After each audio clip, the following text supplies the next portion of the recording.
Inicialmente, o departamento de TI, né, eu tinha um objetivo da gente conversando de começar a implementação mais ou menos em abril de 2024, para vocês terem uma ideia, que foi quando nós começamos a fazer os primeiros testes, colocando toda a parte facial no staff da Arena. Aí você fala, staff da Arena é pequenininho, gira em torno de 2.000 pessoas o staff da Arena, em dia de jogos, Uau. principalmente, é bastante.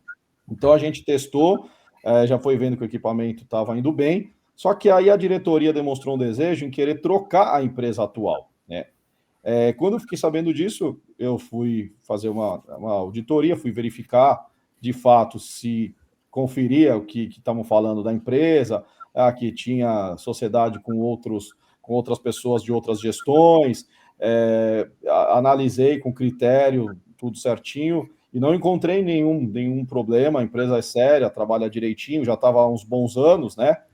E aí começou essa queda de braço. Por quê? Porque eles queriam trocar e a gente falou, ok, se quer trocar, então vamos olhar o mercado. Aí a gente fez aí uma concorrência, mesmo a gente fazendo a concorrência, a diretoria queria a mesma empresa, que é uma empresa que não tinha passado no compliance, que é uma empresa que não tinha tido os melhores preços, não tinha tido as melhores...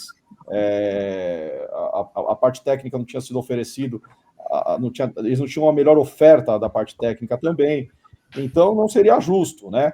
E aí ficou isso, eu de um lado defendendo, falando não é melhor para o Corinthians, até que em janeiro já estava tudo certo, não podíamos mais esperar, eu entendia naquele momento que tinha que começar o projeto de qualquer jeito, a gente já tinha ido na polícia se comprometer, já se comprometeu em dezembro, que a polícia falou, e aí? A gente falou, não, a gente vai começar impreterivelmente em janeiro. Chegou o fim de janeiro, e eu deixei tudo, o grupo de trabalho, não só quando eu falo eu, né, mas é um grupo de trabalho que tem com muitas pessoas lá dentro que a gente estudou e viu, e a gente já deixou tudo organizado para a diretoria jurídica assinar o contrato. E aí o presidente não gostou, mesmo que eu tivesse negociado algo muito bom, que acabou sendo o menor preço, a empresa bateu todos os preços, a parte técnica também ok, e a gente ia ter uma vantagem que a empresa já estava lá, não ia precisar desenvolver novas integrações, nada, e a gente cumpriria o prazo. E aí eu acabei recebendo a notícia, fui destituído em janeiro. No dia seguinte, eles cancelaram toda a negociação, e aí em abril, mais ou menos, assinaram com outra empresa, né? E aí, em maio, quando eu voltei, eu analisei para ver que pé que estava, não me agradou, e aí a gente basicamente começou, então, o projeto, já era junho. O mês da entrada da obrigatoriedade foi quando nós, de fato, começamos esse projeto aí que vocês estão vendo já o resultado na Neoquímica Arena. Foi um processo que durou mais ou menos 4 meses para a gente chegar aí num vencedor, né? Então, a gente conversou com 9 empresas. Quem participou desse processo? O departamento de TI, o departamento de marketing, operações da Arena, e inclusive na época Álvares Marçal. Lembra que o Fred estava lá, o Fred Luz ainda estava no clube, então ele também trabalhou de perto em todo esse processo. Então, de fato, a gente conversou com as empresas que abriram as portas para a gente foi visitá-la. Nós conversamos com outros clubes, sim.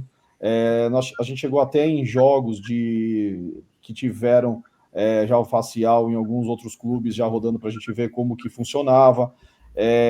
A gente verificou a questão se o sistema ele era aderente, porque quando você fala de vender ingresso, as pessoas pensam, vender ingresso é igual em qualquer lugar do mundo. Não é bem assim. No Corinthians existem muitas regras, muitos processos, conselho, ingresso de sócio, de minha cadeira, são os planos que tem, é o minha torcida, enfim, camarotes, é uma série de regras que a gente precisa verificar se o sistema ele comporta atuar, né, em todas essas frentes aí. Então, se eu não me engano, foram acho que 12 itens que nós determinamos notas nas avaliações que a gente fez, até coisas mais técnicas, o banco de dados, ele fica de posse do clube, não fica, a operação, é o Corinthians que vai ter autonomia, não vai. Então, uma série de coisas, de fato, compliance. O nosso compliance avaliou todas as empresas, olha, o compliance recomenda que a gente segue, porque isso é muito importante. O compliance vai verificar a saúde da empresa, se a empresa ela tem processos, se os sócios têm processos, se a empresa ela tem dívida. E isso é importante, porque já pensou se a gente contrata de uma empresa que ela está endividada, que ela está com muitos processos, é uma coisa que a gente sabe que vai dar problema lá na frente. Então, tudo isso daí nós geramos uma nota no final e a gente gerou uma classificação, recomendou à diretoria. Pode continuar, Marcelo. E que a gente recomendou à diretoria por ranking, né, do primeiro ao nono, por nota, baseado em todos esses critérios. Então foi bastante trabalho de verdade que a gente teve para poder fazer uma coisa bem correta, transparente, profissional mesmo. Todas as pessoas, então, entenderem, é isso, eu concordo com o que a gente está, então, em grupo, né, para que a gente tomasse a decisão mais correta. E no caso, a gente tinha chegado a duas conclusões. A gente tinha, uma outra empresa tinha ganho, baseado num prazo, se a gente fosse implementar o ano passado. E se a gente deixasse para implementar já mais próximo, a gente recomendaria a empresa que de fato hoje está fazendo o serviço, né? Então, agora a gente fica feliz porque na prática, todo o trabalho que a gente teve, tudo isso a gente viu que se concretizou, a gente está vendo ao vivo que de fato todo o estudo, todo o tempo que a gente investiu, de fato a parte técnica não estava errada. Isso. No primeiro jogo, nós tivemos 0,5% de problema, de falhas, porque teve um dos camarotes, o Fialzone, que ele teve lá um problema operacional e não conseguiu atribuir, então foi um problema operacional que ajudou a elevar aí, era 0,2% e aí acabou indo para 0,5% em virtude disso, mas para a gente foi surpreendente. Foi uma primeira partida, nós não tivemos tempo para testes. A polícia falou, ou vocês entram completo em todo o estádio, ou a gente vai baixar a capacidade para 20 mil, que, aliás, não aconteceu por muito pouco de verdade. O ofício da polícia já estava emitido para baixar para 20 mil, porque imagina, o Osmar Stabile assumiu 27 de maio, e foi quando eu comecei junto.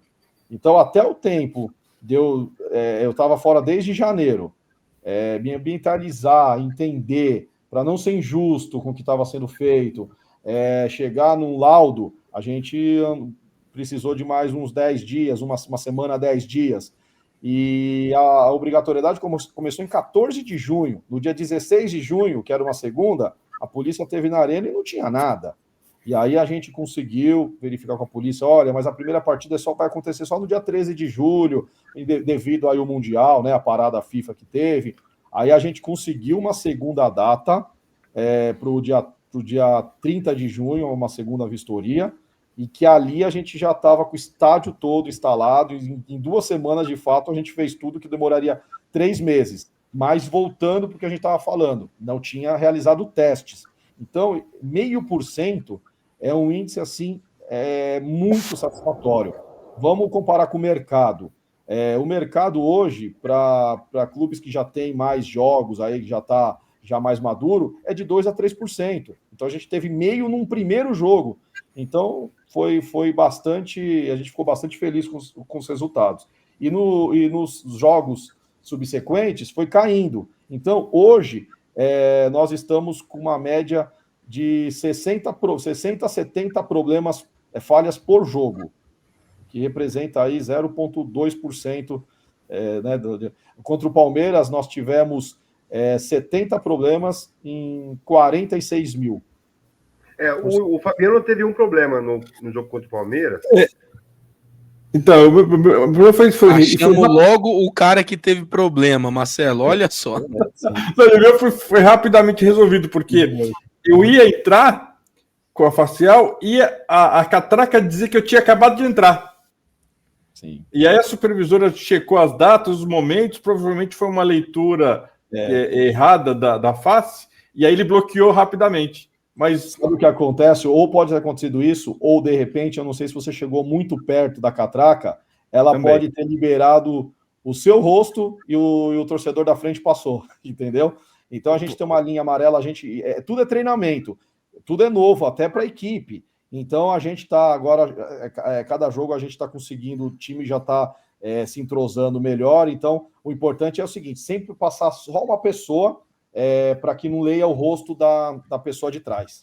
Pode ter sido mesmo, porque aconteceu exatamente isso. Eu passei logo depois de uma outra pessoa. Sim, então... exato. E aí, né, na ansiedade, então isso daí, o seu caso não foi o único, né? Mas a gente identificou, a gente até pelas câmeras, a gente faz um trabalho assim de investigação para entender, olha as câmeras para entender, verifica. Exato. A gente teve problema com algumas crianças também, porque o rosto é muito parecido, porque ele não identifica pela similaridade, ele identifica por um cálculo, né? É um algoritmo que tem no cálculo do rosto. E criança, basicamente, todas as crianças são iguais, assim. Então, imagina com o equipamento facial conseguir mapear isso, mas todo dia. Eu prefiro maior também, Marcelo, porque meu filho, por exemplo, na hora de fazer lá a biometria pelo celular e tudo mais, ele tava de um jeito, o cabelo de um jeito bagunçado, que ele não gosta de tirar foto, foi aquela zona, e chegou lá e tava todo bonitinho, com toco e tudo mais e tal. Eu fiquei com medo, ele não passa, mas passou tranquilamente, cara. Não, o cabelo, barba, muitas pessoas perguntam, se tiver barba dá problema? Não. Ele pega essa região, ele pega as medidas do rosto. Então a parte do cabelo não tem problema. O que dá problema é entrar de óculos escuro, de máscara, aí harmonização facial, né? Exato. Aí tem que recadastrar a face.